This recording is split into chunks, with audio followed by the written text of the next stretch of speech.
क्यों? तो लिंग पुराण के अंदर और शिव महापुराण के अंदर वर्णन किया गया कि भगवान शंकर ने नंदी को वचन दिया था, सुनो नंदी। शंकर भगवान से नंदी कहता है हमारा भरण पोषण कैसे हो? शंकर भगवान कहते हैं नंदी मेरे शिवलिंग पर यदि, कई लोगों को थोड़ा ध्यान दीजिएगा, है बहुत कथा पर बहुत ध्यान देना, शिव महापुराण की कथा है, बार बार ऐसी कथा नहीं मिल सकती आपको। सुनोगे आप अपनी जगह पर, बहुत वक्ता हैं, बहुत प्रेम से बांचते हैं, पर जो कथा रस तत्व से आपको मिल जाए उसको ले लीजिए महाराज। कोई वस्तु, कोई भोजन आप बनाकर लेकर गए हो, कोई पकवान आप बनाकर लेकर गए हो, कोई फल लेकर गए हो, यदि शिवलिंग पर वो पकवान, वो मिठाई, वो फल टच हो गया तो वो खाने के योग्य नहीं रहता, वो घर पर लेकर मत आना, मंदिर में ही छोड़कर। यदि भोजन, पकवान, मिठाई, शिवलिंग यहाँ पर है और भोजन का भोग तुमने इतनी दूर से लगाया है, फल इतनी दूर रखा है, वो शिवलिंग पर टच नहीं करा गया है, तो उस प्रसाद को, उस फल को आप पा सकते हो, उसको खा सकते हो। पर जो शिवलिंग पर टच हो गया फिर वो केवल नंदी, श्रृंगी, भृंगी, प्रेतों का, भूतों का, आहूतों का भाग होता है।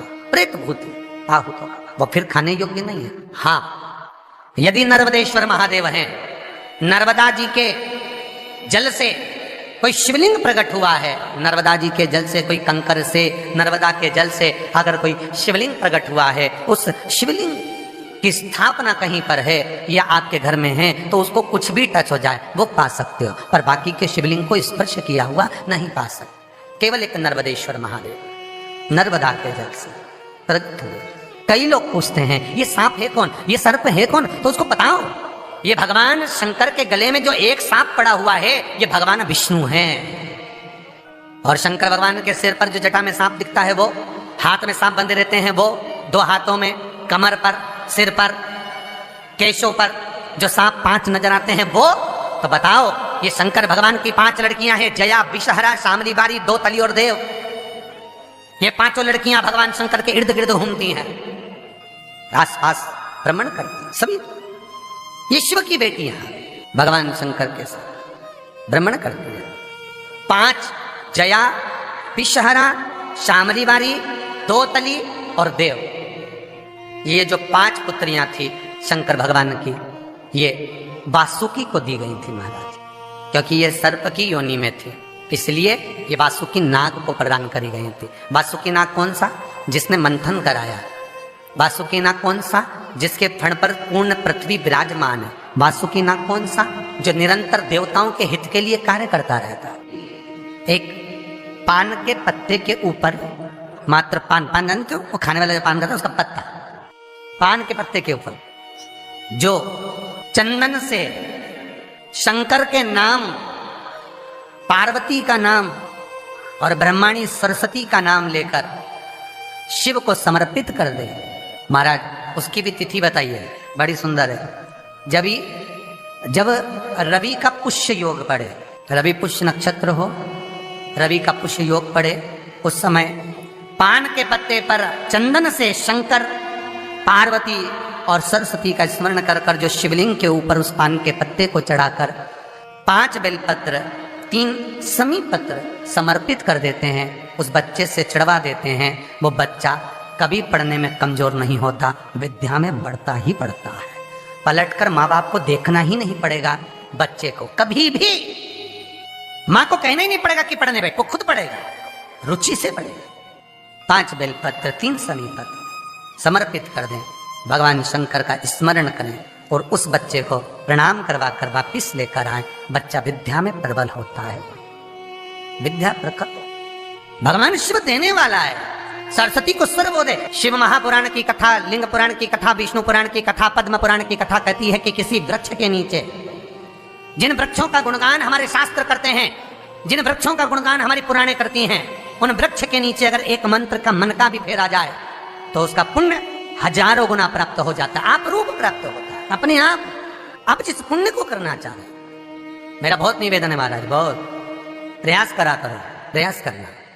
अगर हाथ के मनके की माला भी नहीं हो और किसी पीपल के पेड़ के नीचे 15 मिनट बैठने का मौका मिल गया, आंवले के वृक्ष के नीचे 5 मिनट बैठने का मौका मिल गया, किसी आंवले के वृक्ष के नीचे 5 मिनट बैठे हो ओम नमो नारायण का मंत्र का स्मरण कर लो, ओम नमो भगवते वासुदेवाय का जाप कर लो, बस उसका फल 54 हजारों गुना प्राप्त हो जाता है। शमी के पेड़ के नीचे बैठे हो, श्री शिवाय नमस्तुभ्यम का जाप करिए, 54 गुना फल मिलेगा, 1000 गुना फल। बेलपत्री के पेड़ के नीचे गए हो, ओम नमः शिवाय ओम का जाप करिए, फल मिलेगा। उस फल को हमें पाना है। कई लोग कहते हैं महाराज हम पूजन बहुत करते हैं, हम पाठ करते हैं, हम अर्चना करते हैं, हम व्रत रखते हैं, हम उपासना करते हैं, हम दान करते हैं, हम पुण्य करते हैं, हम सत्कर्म करते हैं, उसके बाद भी दुख क्यों है? हम पूजन तो कर रहे हैं। आपके पेट में दर्द हुआ, मान लो आपके सिर में दर्द हुआ, अब सिर में दर्द हुआ तो आपने गोली तो खाई, एनासिन भी खाई, क्रोसिन भी खाई, डिस्परिन भी खाई, कॉम्बिफ्लेम भी खाई, ना जाने कहाँ की गोलियां खा गए, सिर में दर्द था और 4-5 तरह की गोली खा गए। तुमने जब तो गोली खा ली और गोली खाने के बाद तुम्हें थोड़ा सा असर भी हो गया, पर इतनी गोलियां जो खाई है तो बाद में रिएक्शन तो करेगी, कुछ तकलीफ तो देगी, कुछ गर्मी तो करेगी, बीपी शुगर ऊंचा नीचा कर सकती है, नहीं पाई। उसी तरह मंत्र, माला, पाठ, जप, अनुष्ठान फल कब देते हैं और फल कब नहीं देते, ये शिव महापुराण की उमा संहिता कह रही है। शिव महापुराण का उमा खंड, पार्वती खंड को अच्छे से पढ़िए तो उसमें बताया है, उसमें वर्णन किया है।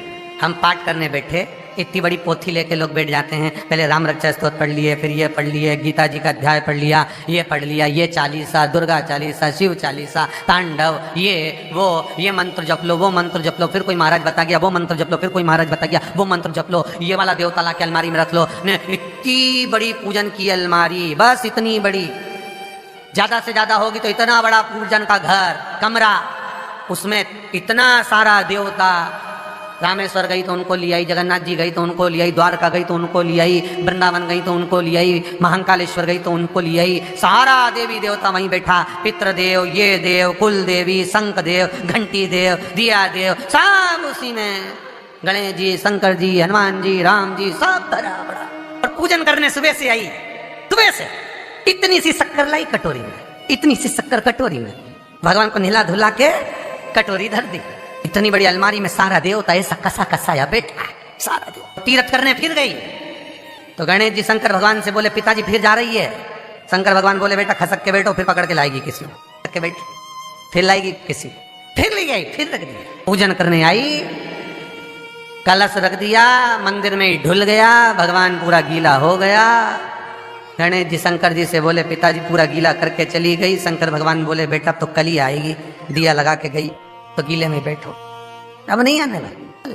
और ध्यान देना साहब, इस कथा को आपके ऊपर लेकर समझाया जा रहा है, क्योंकि शिव महापुराण की कथा कहती है कि आप जो मंत्र जप रहे हो, आप जो माला जप रहे हो, आप जो साधना कर रहे हो, आप जो पाठ कर रहे हो, वो आप पर असर कर रहा है कि नहीं कर रहा है, वो आपको समझना है। राम रक्षा स्तोत्र का पाठ करो तो पहले हनुमान चालीसा पढ़ो, फिर राम रक्षा स्तोत्र करो। शिव चालीसा, दुर्गा चालीसा, गणेश चालीसा, हनुमान चालीसा, गायत्री चालीसा, इन 4-5 चालीसा को एक साथ कभी नहीं पढ़ना। एक चालीसा यदि आपने पढ़ ली है शुरू में, तो पाठ पूरा होने के बाद जब उठने की तैयारी हो तब दूसरी चालीसा पढ़ दो, बाकी की चालीसा भले आप बाद में पढ़ दो। पर एक साथ 4 चालीसा का पाठ नहीं होना चाहिए। पाठ करने बैठे हो, किसी एक मंत्र की माला जप रहे हो, ओम नमः भगवते वासुदेवाय जपा, या शंकर जी का मंत्र जपा, या गुरु का मंत्र जपा, या ये मंत्र जपा, या वो मंत्र जपा, उस मंत्र को जपने में बीच में कुछ गैप होना चाहिए। एक साथ रट्टा मार पे ओम नमः भगवते, ओम नमः भगवते, शिव नारायण, ओम नमः शिवाय, फिर ये जप लो, वो जप लो, पूरा पाठ सपाट सब